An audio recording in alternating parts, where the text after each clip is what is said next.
சுதாகரை பொறுத்தளவு பயங்கரமான பர்ஃபார்மன்ஸ் கொடுக்கக்கூடிய ஒரு பிளேயர். ஓகேங்களா, பிகேஎல் சீசன் 10ல Patna Pirates team new young player கேட்டகரியின் கீழ் சுதாகரை சைன் செஞ்சாங்க. பிகேஎல் சீசன் 10 அவர் டெபியூட்டும் பண்ணார். டெபியூட் பண்ண ஃபர்ஸ்ட் சீசன்லேயே கிட்டத்தட்ட 100 புள்ளிகளுக்கும் மேலான ரைட் பாயிண்ட்ஸை எடுத்திருக்காரு மிக கம்மியான மேட்சஸ்ல. ஓகேங்களா, அந்த அளவுக்கு நல்ல பர்ஃபார்மன்ஸஸ் கொடுத்துட்டு இருக்காரு.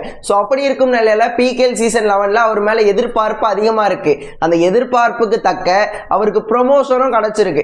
பிகேஎல் சீசன் 10 பொறுத்தளவு அவர் பாத்தீங்கன்னா தேர்டரி ரைடரா, முழுமையான தேர்டரி ரைடராவும் பார்ட் டைமோ செகண்டரி ரைடராவும் பாட்னா பைரட்ஸ் டீமுக்காக பிளே பண்ணிட்டு இருந்தாரு.